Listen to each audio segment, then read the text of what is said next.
Hello everybody, welcome to Ichimoku Telugu channel. మనం ప్రతిరోజు Nifty and bank Nifty చార్ట్ను review చేస్తున్నాం based on CPR and Ichimoku indicator ప్రకారం. అలాగే ఆప్షన్ చైన్ డాటాను కూడా అనాలిసిస్ చేయడం జరుగుతుంది. అందులో భాగంగా రేపు ఎలా ఉంటుందో ఒకసారి చూద్దాం.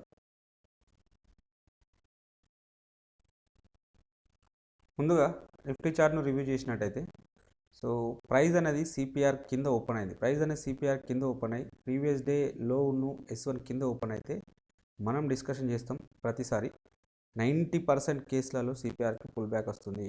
కొన్ని సందర్భాల్లో ఇక్కడ బ్రేక్అవుట్ వస్తే, ఒకవేళ దీని దగ్గరలో ఓపెన్ అయింది కాబట్టి బ్రేక్అవుట్ రావడానికి పాసిబిలిటీ ఉంటుంది. ఒకవేళ మనం సెల్ సైడ్ వెళ్ళాల్సి వస్తే సో ఈ లెవెల్ బ్రేక్అవుట్ వస్తేనే సెల్ సైడ్ వెళ్తాం. దీని కింద ఏదైనా ఒక క్యాండిల్ పర్ఫెక్ట్గా క్లోజ్ అయితేనే సెల్ సైడ్ అయితే వెళ్తాం, లేకపోతే సెల్ సైడ్ వెళ్ళాం. సో ప్రైస్ అనేది సిపిఆర్కు పుల్ బ్యాక్ రావడం జరిగింది. పుల్ బ్యాక్ వచ్చినప్పుడు సో యాక్చువల్గా ఎంట్రీ పాయింట్ అనేది ఇది అవుతుంది, స్టాప్ లాస్ అనేది ఇది అవుతుంది, టార్గెట్ అనేది ఇది మాత్రమే అవుతుంది. సో ఈ సందర్భంలో మనం ఆర్ఆర్ని క్యాలిక్యులేట్ చేసుకున్నట్టయితే ఆర్ఆర్ అనేది ఫేవర్గా లేదు, కాబట్టి ట్రేడ్ని ఇనిషియేట్ చేయాల్సిన అవసరం అయితే రాలేదు. సో లేటర్ పీరియడ్లో ఒకవేళ ఇక్కడ ట్రేడ్ ఇనిషియేట్ చేస్తే సో కంప్లీట్గా దీని దగ్గర వరకు అయితే రాలేదు. సో మళ్ళీ దీనికి అంటే అట్లీస్ట్ కనీసం ఈ లెవెల్ వరకు టచ్ చేసినా కానీ, లేదంటే ఈ లెవెల్ టచ్ చేసినా కూడా మనం ట్రేడ్ అయితే ఇనిషియేట్ చేసేవాళ్ళం. అలాంటి అవకాశం అయితే ఇక్కడ రాలేదు. సో మళ్ళీ ఇక్కడ నుంచే బౌన్స్ కావడం అయితే జరిగింది. సో ఇక రెండో ఆపర్చునిటీస్ కోసం వెతికినట్టయితే సో ఇక్కడ మళ్ళీ సిపిఆర్ను బ్రేక్ చేసుకుంటూ అప్ సైడ్ అయితే వెళ్ళడం జరిగింది. సిపిఆర్ను బ్రేక్ చేసుకుంటూ అప్ సైడ్ వెళ్ళినప్పుడు సో మనం స్కాల్పింగ్ స్ట్రాటజీ డిస్కషన్ చేయడం జరిగింది. సో ఎప్పుడైతే సిపిఆర్ పైన ఏదైనా క్యాండిల్ క్లోజ్ అయితే సో దానిపైన ఎంట్రీ తీసుకోవడానికి అవకాశం అయితే ఉంటుంది. ఎంట్రీ పాయింట్ ఇది అవుతుంది, స్టాప్ లాస్ అయితే ఇది అవుతుంది, టార్గెట్ అనేది నెక్స్ట్ పైవట్ పాయింట్ అవుతుంది, లేదంటే 1:2 టైమ్స్. సో 1 ఈ రిస్క్కు 1:2 టైమ్స్ అంటే అచీవ్ కావడం అయితే జరిగింది. సో లేటర్ పీరియడ్లో ప్రైస్ అనేది ఇక్కడ నుంచే రివర్స్ కావడం అయితే జరిగింది. చాలామంది సిపిఆర్ను బ్రేక్ చేసింది కాబట్టి డెఫినెట్గా ఈ మళ్ళీ నెక్స్ట్ పైవట్ పాయింట్ అయినా ఈ లెవెల్ను లేదా అట్లీస్ట్ ఈ లెవెల్ వరకైనా వెళ్తుందని చెప్పి చాలామంది ఎక్స్పెక్ట్ చేశారు. బట్ ప్రైస్ అనేది సో రివర్స్ కావడం అయితే జరిగింది. సో నా సజెషన్ ఏంటంటే better to book 1:2 times profit వచ్చినప్పుడు మినిమం ఒక 50% బుక్ చేసుకొని బయటకు వస్తే రిమైనింగ్ 50% అది స్టాప్ లాస్ హిట్ అయినా కూడా సో మనం ఓవరాల్గా సో మనం నో లాస్ నో ప్రాఫిట్లో ఉండడం అయితే జరుగుతుంటుంది. కాబట్టి సో 50% అండ్ 50% క్వాంటిటీని 1:2 దగ్గర బుక్ చేసుకోవడం అనేది ఉత్తమం. ఇక సప్లై డిమాండ్ జోన్స్ గురించి డిస్కషన్ చేస్తే సో మనం ఇక్కడ ఒక లెవెల్ ఇవ్వడం జరిగింది. సో ఎగ్జాక్ట్గా ఇదే లెవెల్ నుంచి రిజెక్షన్ అయితే రావడం జరిగింది. చూడండి, సో జస్ట్ విక్ డౌన్ సైడ్ వచ్చింది, బట్ ఇక్కడ నుంచి అప్ సైడ్ అయితే సపోర్ట్ తీసుకొని అప్ సైడ్ అయితే వెళ్ళడం జరిగింది. సో ఇది 15 మినిట్స్ తర్వాత అంటే సో ఇది ఓన్లీ అగ్రెసివ్ ఎంటర్ ట్రేడర్స్కి మాత్రమే ఎంట్రీ లభించింది. సో లేటర్ పీరియడ్లో మళ్ళీ ప్రైస్ అనేది పుల్ బ్యాక్ రావడం జరిగింది. పుల్ బ్యాక్ వచ్చినప్పుడు సో ఇట్లా ఇది మనం విక్ రివర్సల్ క్యాండిల్గా కన్సిడర్ చేయొచ్చు, ఎందుకంటే ఈ విక్ అనేది డౌన్ సైడ్ ఉంది కాబట్టి సో ఇక్కడ ఇలా కన్సిడర్ చేయొచ్చు. ఇది ఎంట్రీ పాయింట్ అవుతుంది, స్టాప్ లాస్ అనేది ఇది అవుతుంది, టార్గెట్ అనేది సో మినిమం 1:2 టైమ్స్, లేదంటే సో లేటెస్ట్ స్వింగ్ అయినా ఇక్కడ వరకు కూడా బుక్ చేసుకోవచ్చు. అది మోర్ దెన్ 1:2 టైమ్స్ పైన ఉన్నది కాబట్టి అది ఈజీగా అచీవ్ అవ్వడం జరిగింది. సో లేటర్ తర్వాత మూడోసారి కూడా రావడం జరిగింది, బట్ మనం మూడోసారి ట్రేడ్ అయితే ఇనిషియేట్ చేయము.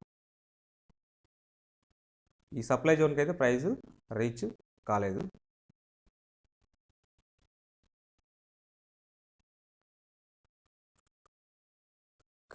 రేపటి రోజున సో ఇక్కడ ఒక డిమాండ్ జోన్ ఉన్నది. సో ప్రైస్ అనేది అంటే with in the flat open అయినా, లేదంటే ఈ రీజన్ నుంచి రిజెక్షన్ అయినా కూడా ఈ సపోర్ట్ తీసుకోవడానికి అయితే పాసిబిలిటీ ఉంటుంది. అలాగే ఇక్కడ 2 సప్లై జోన్స్ ఉండడం జరిగింది, బట్ ఇవి లెవెల్స్ ఉన్నవి కాబట్టి ఇక్కడ స్ట్రిక్ట్గా స్టాప్ లాస్ మెయింటైన్ చేసుకుంటే బెటర్ అయితే ఉంటుంది. సో దీనిపైన ఇంకొకటి ఉన్నది కాబట్టి ఈ 3 జోన్స్ను పైన సప్లై జోన్స్ను కన్సిడర్ చేస్తూ సో ఈ డిమాండ్ జోన్స్ను కన్సిడర్ అయితే చేయండి. దీని కింద డిమాండ్ జోన్ వచ్చేసి 17,100 దగ్గర ఉండడం జరిగింది ఇది, కాబట్టి ఈ మొత్తానికైతే ఈ 4 జోన్స్ను కన్సిడర్ చేయండి. ఇంకా ఆప్షన్ చైన్ డాటాను చూసినట్టయితే హైయెస్ట్ ఓపెన్ ఇంట్రెస్ట్ అనేది కాల్ సైడ్లో 18,000 దగ్గర బిల్డప్ అయింది. సెకండ్ హైయెస్ట్ ఓపెన్ ఇంట్రెస్ట్ అనేది 17,500 దగ్గర బిల్డప్ అయింది. నిఫ్టీ అప్ సైడ్ వస్తే ఫస్ట్ రెసిస్టెన్స్ డౌన్, ఇంకా ఇది బ్రేక్అవుట్ వస్తే సెకండ్ రెసిస్టెన్స్ ఇక్కడ ఉండడానికి అయితే పాసిబిలిటీ ఉంటుంది. ఇట్లా సిగ్నిఫికెంట్గా ఒక్కరు హైయెస్ట్ ఓపెన్ ఇంట్రెస్ట్ అనేది ఇక్కడ బిల్డప్ అయింది కాబట్టి ఈ లెవెల్ మనకు స్ట్రాంగ్ రెసిస్టెన్స్ లాగా యాక్ట్ చేయడానికైతే పాసిబిలిటీ ఉన్నది. అలాగే ఓవరాల్ సినారియోని మనం చూసినట్టయితే షార్ట్ బిల్డప్ అయింది కాబట్టి నెగిటివ్ ఉండడానికి అవకాశం అయితే ఉన్నది.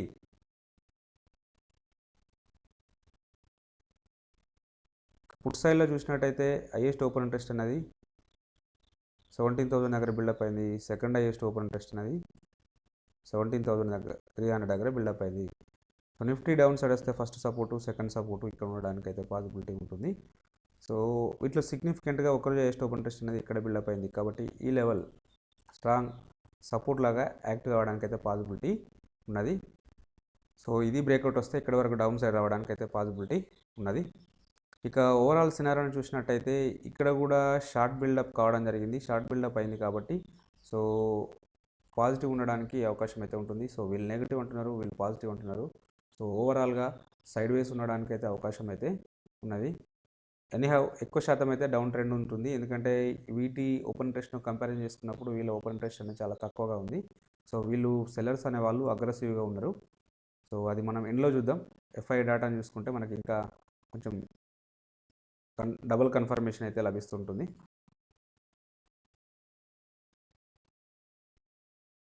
ఇచ్చిముఖి ఇండికేటర్ ప్రకారం అనాలిసిస్ చేసినట్టయితే సో ప్రైస్ అనేది యాక్చువల్గా ఇది వీక్లీ క్యాండిల్. సో వీక్లీలో కూడా చూద్దాం ఒకసారి. సో ప్రైస్ అనేది క్లౌడ్ పైన ట్రేడ్ అవుతున్నప్పటికీ కన్వర్జన్ అండ్ బేస్ లైన్ కింద ట్రేడ్ అవుతుంది కాబట్టి సో ఈ వీక్ ఒకవేళ దీని కింద అంటే ఈ లో బ్రేక్అవుట్ వస్తే, ఈ లో అనేది బ్రేక్అవుట్ వస్తే డెఫినెట్గా ఈ లెవెల్ని అయితే టెస్ట్ చేస్తుంది. ఒకవేళ లేదు, పాజిటివ్స్ ఓపెనింగ్స్ వచ్చి గ్యాప్ అప్ ఓపెనింగ్ అయ్యి దీనిపైన సస్టైన్ అయితే ఈ 17,500 అయిన లెవెల్ పైన సస్టైన్ అయితే డెఫినెట్గా ఈ లెవెల్ పైన అయితే అంటే ఈ లెవెల్ని అయితే ఒకసారి టెస్ట్ చేస్తుంది. అంటే 18,250 లెవెల్ని టెస్ట్ చేస్తుంది. సో కాబట్టి దీని కింద ఉన్నంతసేపు అంటే 17,500 కింద లేదంటే ఈ 17,400 కింద ఉన్నంతసేపు మార్కెట్ అనేది అప్ సైడ్ వెళ్ళకపోవచ్చు, నిఫ్టీ అనేది అప్ సైడ్ వెళ్ళకపోవచ్చు. వీలైతే ఇంకా ఈ లెవెల్ని ఒకసారి టెస్ట్ చేస్తుంది. ఇంకా ఈ 16,400 వరకు రావడానికి అయితే పాసిబిలిటీ ఉంటుంది. ఎందుకంటే ఒకవేళ 16,400 అండ్ 300 లెవెల్ టెస్ట్ అయితే సో అప్పుడు ఇక్కడ క్లౌడ్ ఉంటుంది కాబట్టి క్లౌడ్ దగ్గర సపోర్ట్ తీసుకొని అప్ సైడ్ వెళ్ళడానికి అయితే పాసిబిలిటీ ఉంటుంది. సో కాబట్టి ఈ లెవెల్స్ మీద అయితే ఫస్ట్ ఒకసారి అంటే వీటిని మార్క్ చేసుకొని చూడండి. ఇక డైలీ టైం ఫ్రేమ్లో చూసినట్టయితే సో ప్రైస్ అనేది క్లౌడ్ కింద ట్రేడ్ అవుతుంది. సో క్లౌడ్ కింద ట్రేడ్ అవుతుంది కాబట్టి డెఫినెట్గా బేరిష్నెస్ ఉండడానికి పాసిబిలిటీ ఉంటుంది రేపటి రోజునైతే. ఇక్కడ ఫ్యూచర్ కుమ కూడా చాలా వీక్గా ఉన్నది. మేబీ ఇది ఇలా వెళ్ళవచ్చు, లేదంటే ఇలా రెడ్లోకి అంటే డౌన్ సైడ్ వచ్చేసి బేరిష్గా కూడా రెడ్ కలర్లోకి కూడా మారడానికి పాసిబిలిటీ ఉంటుంది.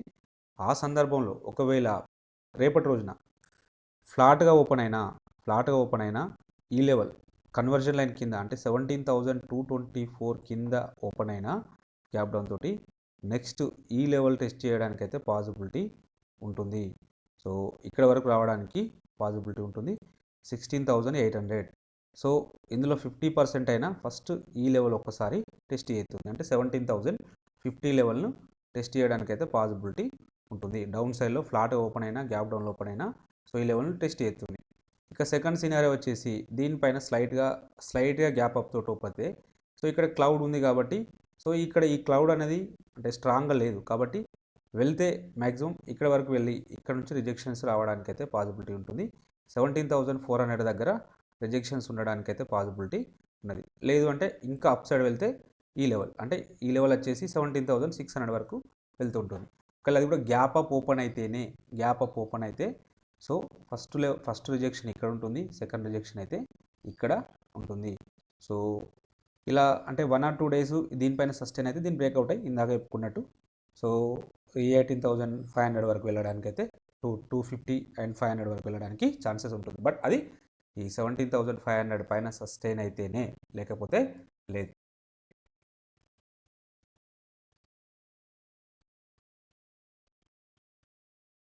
ఇక అవర్లీలో చూసినట్టయితే సో ఇక్కడ ఫ్యూచర్ కుమో బులిష్లో ఉంది, బట్ ఇది స్ట్రాంగ్గా లేదు. సో ఇక్కడ ప్రైస్ అనేది సో ఇన్ బిట్వీన్ రెండు లైన్స్ మధ్యలో ఉన్నది, కన్వర్జన్ అండ్ బేస్ లైన్ మధ్యలో. సో ఇక్కడ సపోర్ట్ తీసుకోవడానికి అయితే ఒక అవకాశం అయితే ఉంటుంది ఈ లెవెల్ దగ్గర. సో కాబట్టి కొంచెం జాగ్రత్తగా ఉండండి. అంటే దీని దగ్గర ఓపెన్ అయితే సపోర్ట్ తీసుకుంటుంది. లేదు అంటే సో దీని కింద అంటే క్లౌడ్లో ఓపెన్ అయింది అంటే గ్యాప్ డౌన్లో ఓపెన్ అయింది అనుకోండి, డెఫినెట్గా డౌన్ సైడ్ అయితే రావడానికి అయితే పాసిబిలిటీ ఉంటుంది. సో అలా వస్తే ఫస్ట్ టార్గెట్ 17,075 అండ్ 75 దాకా రావడానికి అయితే ఛాన్సెస్ అయితే ఉన్నది. ఇంకా ఇది బ్రేక్ డౌన్ వస్తే నెక్స్ట్ ఈ లెవెల్ 16,800 అనే లెవెల్ టెస్ట్ అవుతుంది. ఇక అప్ సైడ్ సినారియో వచ్చేసి సో ఈ కన్వర్జన్ లైన్ పైన సో ఇది ఫ్లాట్గా వచ్చేసి ఇలా ఉండి దీనిపైన ఓపెన్ అయితే నెక్స్ట్ టార్గెట్ 17,450 నుంచి 500 వరకు వెళ్ళడానికి అయితే ఛాన్సెస్ అయితే ఉన్నవి. ఇక బ్యాంక్ నిఫ్టీ యొక్క చార్ట్ని అనాలిసిస్ చేసినట్టయితే same as usual lower value CPR రావడం జరిగింది. ప్రైస్ అనేది సిపిఆర్ కింద ఓపెన్ అయింది. సో ప్రైస్ అనేది సిపిఆర్కి అయితే పుల్ బ్యాక్ రావడం జరిగింది. సో పుల్ బ్యాక్ వచ్చినప్పుడు అంటే ఇక్కడ ఆర్ఆర్ అనేది పర్ఫెక్ట్గా లేదు కాబట్టి సో నో ట్రేడ్. ఎవరైనా అగ్రెసివ్ ట్రేడర్ సో ఇక్కడ ఈ క్యాండిల్ అంటే రివర్సల్ విక్ అనేది అప్ సైడ్ వచ్చింది కాబట్టి ట్రేడ్ తీసుకోవడానికి అయితే అగ్రెసివ్ ట్రేడర్స్కి మాత్రమే సో అవకాశం అయితే ఉంటుంది. ఎంట్రీ పాయింట్ ఇది అవుతుంది, స్టాప్ లాస్ అనేది ఇది అవుతుంది. సో 1:1 అయితే అచీవ్ కావడం అయితే జరిగింది. అది ఓన్లీ అగ్రెసివ్ ట్రేడర్స్కి, కన్జర్వేటివ్ ట్రేడర్కి నో ట్రేడ్. లేటర్ పీరియడ్లో మళ్ళీ ప్రైస్ అనేది సో ఒకవేళ మనం డౌన్ సైడ్ వెళ్ళాల్సి వస్తే ఈ లెవెల్ బ్రేక్అవుట్ అంటే డౌన్ సైడ్లో ఈ లెవెల్ బ్రేక్స్ అయితేనే మనం డౌన్ సైడ్ వెళ్తాం. అలాంటి అవకాశం అయితే రాలేదు. మళ్ళీ లేటర్ పీరియడ్లో మళ్ళీ ఒకసారి సిపిఆర్కు పుల్ బ్యాక్ రావడం జరిగింది. సో ఈ సందర్భంలో ఇక్కడ మనం ట్రేడ్ అయితే ఇనిషియేట్ చేయడానికి అయితే పాసిబిలిటీ ఉంటుంది. ఎందుకంటే సో విక్ రివర్సల్ విత్ రెడ్ క్యాండిల్ రావడం జరిగింది కాబట్టి సో ఎంట్రీ పాయింట్ ఇది అవుతుంది, స్టాప్ లాస్ అనేది ఇది అవుతుంది. టార్గెట్ 1:2 టైమ్స్ అచీవ్ కావడం అయితే జరిగింది. సో మళ్ళీ మూడోసారి కూడా అంటే ఇలా వచ్చినప్పుడు అప్ ట్రెండ్ అని మనం కన్ఫర్మ్ చేసుకోవడానికి అయితే పాసిబిలిటీ ఉంటుంది. ప్రైస్ అనేది ఒకసారి ఒక లెవెల్కి వెళ్ళింది, మళ్ళీ డౌన్ సైడ్ వచ్చింది, రెండోసారి మళ్ళీ అప్ సైడ్ వెళ్ళింది. బట్ ఈ లెవెల్ అనేది బ్రేక్అవుట్ రాలేదు కాబట్టి సో మనం అంటే జనరల్గా ప్రైస్ యాక్షన్ ప్రకారం ఈ లెవెల్ బ్రేక్అవుట్ రాలేదు కాబట్టి సో ఈ క్యాండిల్ బేస్ చేసుకుంటూ మనం ట్రేడ్ అయితే ఇనిషియేట్ చేసుకోవచ్చు. ఎందుకంటే ఇక్కడ పైవట్ పాయింట్ ఉంటుంది ప్లస్ సో ఈ లెవెల్స్ బ్రేక్అవుట్ రాలేదు కాబట్టి ఎంట్రీ పాయింట్ ఇక్కడ తీసుకోవచ్చు, స్టాప్ లాస్ అనేది ఇక్కడ తీసుకుంటే డెఫినెట్గా అంటే ఈ స్టాప్ లాస్కి సో మినిమం 1:2 టైమ్స్ ఈజీగా అచీవ్ అవ్వడం అయితే జరిగింది. ఇలాంటి సిచ్యువేషన్ వచ్చినప్పుడు అంటే ఈ లోయర్ లోస్ అనేవి బ్రేక్అవుట్ అవుతలేవు కాబట్టి మనం ట్రేడ్ అయితే అప్ సైడ్లో ఉండడానికైతే అవకాశం అయితే ఉంటుంది. సో లేటర్ పీరియడ్లో మళ్ళీ సిపిఆర్ను బ్రేక్ చేసుకుంటూ అప్ సైడ్ వెళ్ళింది. బట్ ఈ క్యాండిల్ సిపిఆర్ పైన పర్ఫెక్ట్గా క్లోజ్ అయితే కాలేదు కాబట్టి సో మనం అంటే ఈ సిపిఆర్ పైన అంటే అప్ సైడ్ వెళ్ళడానికి అంటే సిఈ తీసుకోవడానికి అయితే అవకాశం అయితే లేకుండే. సో లేటర్ పీరియడ్లో మళ్ళీ సిపిఆర్ను బ్రేక్ చేసుకుంటూ డౌన్ సైడ్ అయితే రావడం జరిగింది. సో ఇది అంటే ఇక్కడ సిపిఆర్ను బ్రేక్ చేసుకుంటూ డౌన్ సైడ్ వస్తే సో ఈ సందర్భంలో ఈ క్యాండిల్ కంటే ఈ క్యాండిల్ అనేది పర్ఫెక్ట్ ఎంట్రీ అవుతుంది. సో ఎంట్రీ పాయింట్ ఇది అవుతుంది, స్టాప్ లాస్ అనేది ఇది అవుతుంది. సో టార్గెట్ అనేది సో ఇది అవుతుంది. బట్ ఇక్కడ కూడా చూసుకున్నప్పుడు ఆర్ఆర్ అనేది కూడా ఫేవర్గా లేదు కాబట్టి సో ఆర్ఆర్ ఫేవర్ లేనప్పుడు నో ట్రేడ్. సప్లై డిమాండ్ మనం ఇచ్చిన లెవెల్స్ గురించి డిస్కషన్ చేస్తే సో ఇక్కడ ఒక మనం లెవెల్ ఇవ్వడం జరిగింది. సో ఎగ్జాక్ట్గా అదే లెవెల్ నుంచి అయితే సపోర్ట్ తీసుకొని అప్ సైడ్ అయితే వెళ్ళడం జరిగింది. సో అంటే ఇది కన్జర్వేటివ్ ట్రేడర్కి అయితే పర్ఫెక్ట్ ఎంట్రీ లభించింది. సో ఇక్కడ ఎంట్రీ ఇది అవుతుంది, స్టాప్ లాస్ ఇది అవుతుంది, టార్గెట్ మినిమం 1:2 టైమ్స్ ఇక్కడ అచీవ్ అవ్వడం అయితే జరిగింది. సో ఇక ఈ సప్లై జోన్ గురించి డిస్కషన్ చేస్తే ప్రైస్ అనేది ఎగ్జాక్ట్గా ఈ లెవెల్కి అయితే రీచ్ కాలేదు. బట్ కొంచెం అంటే మనం వేరియేషన్ స్లైట్గా ఉంది కాబట్టి కన్సిడర్ చేయవచ్చు. సో ఎంట్రీ పాయింట్ ఇది అవుతుంది, స్టాప్ లాస్ అనేది దీనికి కొంచెం బఫరింగ్ తీసుకుంటే ఇది అవుతుంది. సో ఈజీగా 1:2 టైమ్స్ అయితే అచీవ్ అవ్వడం అయితే జరిగింది. ఇక బ్యాంక్ నిఫ్టీలో రేపటి రోజున ఇక్కడ ఒక సప్లై జోన్ ఉంది, అలాగే ఇక్కడ ఒక డిమాండ్ జోన్ అయితే ఉండడం జరిగింది. ఈ రెండు జోన్స్ను కన్సిడర్ చేయండి. సో ప్రైస్ అనేది ఈ ఇన్ బిట్వీన్ వీటి రేంజ్లో ఉన్నప్పుడు డెఫినెట్గా ఇక్కడ స్మాల్ పుల్ బ్యాక్స్ అయితే ఉండడానికి అయితే పాసిబిలిటీ ఉంటుంది. సో ఈ లెవెల్ పైన అయితే డెఫినెట్గా మళ్ళీ ఇక్కడ ఒక సప్లై జోన్ అయితే ఉన్నది. సో ఈ లెవెల్ కింద అయితే ఇక్కడ ఒక డిమాండ్ జోన్ ఉంది కాబట్టి వీటిని మార్క్ చేసుకోండి.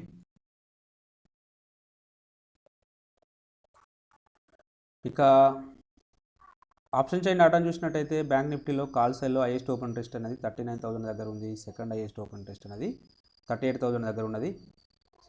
బ్యాంక్ నిఫ్టీ అప్ సైడ్ వస్తే ఫస్ట్ రెసిస్టెన్స్ సెకండ్ రెసిస్టెన్స్ ఇక్కడ ఉంది. అలా వీటిలో సిగ్నిఫికెంట్గా ఒకరోజు హైయెస్ట్ ఓపెన్ ఇంట్రెస్ట్ ఇక్కడ బిల్డప్ అయింది. ఓవరాల్ సినారియోని చూసినట్టయితే షార్ట్ బిల్డప్ అయింది కాబట్టి నెగిటివ్ ఉండడానికి అవకాశం అయితే ఎక్కువగా ఉన్నది. ఇక పుట్ సైడ్లో చూసినట్టయితే హైయెస్ట్ ఓపెన్ ఇంట్రెస్ట్ అనేది 37,000 దగ్గర ఉన్నది. సెకండ్ హైయెస్ట్ ఓపెన్ ఇంట్రెస్ట్ అనేది 36 దగ్గర ఉంది. బ్యాంక్ నిఫ్టీ డౌన్ సైడ్ వస్తే ఫస్ట్ సపోర్టు సెకండ్ సపోర్ట్ ఇక్కడ ఉండడానికి పాసిబిలిటీ ఉన్నది. ఇట్లా సిగ్నిఫికెంట్గా ఒకరోజు హైయెస్ట్ ఓపెన్ ఇంట్రెస్ట్ అనేది ఇక్కడ బిల్డప్ అయింది కాబట్టి ఈ లెవెల్ మనకు స్ట్రాంగ్ సపోర్ట్ లాగా యాక్ట్ అయితే అవుతుంది. అలాగే ఓవరాల్ సినారియోని చూసినట్టయితే ఇక్కడ కూడా షార్ట్ బిల్డప్ అయింది కాబట్టి పాజిటివ్ ఉండడానికి అవకాశం అయితే ఉంటుంది. సో వీళ్ళు నెగిటివ్ అంటున్నారు, వీళ్ళు పాజిటివ్ అంటున్నారు. సో ఓవరాల్గా సైడ్ వేస్ ఉండడానికి కూడా అవకాశం అయితే ఉన్నది. ఇక ఇచ్ముఖి ఇండికేటర్ ప్రకారం చూసినట్టయితే వీక్లీ టైం ఫ్రేమ్లో సో ఇది కన్వర్జన్ లైన్ దగ్గర సపోర్ట్ తీసుకుంది లాస్ట్ వీక్. సో ఈ అప్కమింగ్ వీక్లో ఒకవేళ ఈ కన్వర్జన్ లైన్ బ్రేక్అవుట్ వస్తే సో బ్రేక్డౌన్ వస్తే సో ఈ 36,721 లెవెల్ బ్రేక్ డౌన్ వస్తే సో నెక్స్ట్ ఇక్కడ వరకు రావడానికి అయితే పాసిబిలిటీ ఉంటుంది. ఎగ్జాక్ట్ వచ్చేసి ఈ 34,500 వరకు రావడానికి అయితే పాసిబిలిటీ ఉన్నది. అప్ సైడ్లో వచ్చేసి ఒకవేళ ఈ లెవెల్ అంటే ఈ బేస్ లైన్ పైన సస్టైన్ అయితే అంటే 38,000 పైన సస్టైన్ అయితే డెఫినెట్గా 40,000ను ఒకసారి టెస్ట్ అయితే చేస్తుంటుంది.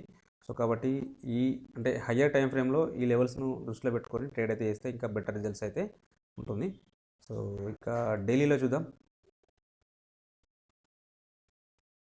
సో డైలీలో చూసినట్టయితే ప్రజెంట్ క్లౌడ్ పైనే ఉన్నది. బట్ ఇక్కడ క్లౌడ్ అనేది వీక్గా ఉంది. ఈ టైంలో క్లౌడ్ అనేది రేపటి రోజున వీక్గా ఉన్నది. సో ఏమాత్రం గ్యాప్ డౌన్ ఓపెన్ అయినా ఫ్లాట్గా ఓపెన్ అయినా సో అంటే ఈ లెవెల్ ఈ క్యాండిల్ లో అనేది బ్రేక్అవుట్ వస్తే ఈ క్యాండిల్ లో అనేది బ్రేక్అవుట్ వస్తే డౌన్ సైడ్ వస్తే బ్రేక్ చేసుకుంటూ డౌన్ సైడ్ వస్తే సో డెఫినెట్గా సో ఇక్కడ వరకు అయితే రావడానికి అయితే పాసిబిలిటీ ఉంటుంది. ఈ లెవెల్ వచ్చేసి 36,500 దగ్గర ఉంటుంది. సో ఈ లెవెల్ అంటే ఇంకా ఎగ్జాక్ట్గా చెప్పాలంటే సో 36,900 లెవెల్ని టెస్ట్ చేస్తుంది. సో ఒకవేళ ఏమాత్రం గ్యాప్ డౌన్ ఓపెన్ అయినా సో ఇలా అంటే ఇవాళ క్యాండిల్ యొక్క లో అనేది బ్రేక్అవుట్ వస్తాయి. ఫ్రైడే యొక్క క్యాండిల్ అనేది లో బ్రేక్ చేసుకుంటూ డౌన్ సైడ్ వస్తే డెఫినెట్గా సో 36,900 వరకు రావడానికి అయితే పాసిబిలిటీ ఉన్నది. ఇక అప్ సైడ్ సినారో ఇక్కడ బేస్ లైన్ ఉంది, కన్వర్జన్ లైన్ ఉంది. సో ఇది ఒక రెసిస్టెన్స్ లాగా యాక్ట్ అయితే అవుతుంటుంది. సో అప్ సైడ్లో 38,000 వరకు వెళ్ళడానికి అయితే పాసిబిలిటీ ఉంటుంది. అంటే ఒకవేళ మామూలుగా ఫ్లాట్గా ఓపెన్ అయితే సో ఈ లెవెల్ నుంచి ఈ లెవెల్ టెస్ట్ చేయడానికి అయితే పాసిబిలిటీ ఉంటుంది. ఒకవేళ హ్యూజ్ గ్యాప్ అప్ ఓపెన్ అయితే మాత్రం డెఫినెట్గా సో దీనిపైన సస్టైన్ అయితే సో నెక్స్ట్ ఈ లెవెల్ వరకు వెళ్ళడానికి అయితే పాసిబిలిటీ ఉంటుంది. ఈ లెవెల్ వచ్చేసి 38,422 వరకు వెళ్ళడానికి పాసిబిలిటీ అయితే ఉన్నది. అవర్లీలో చూద్దాం.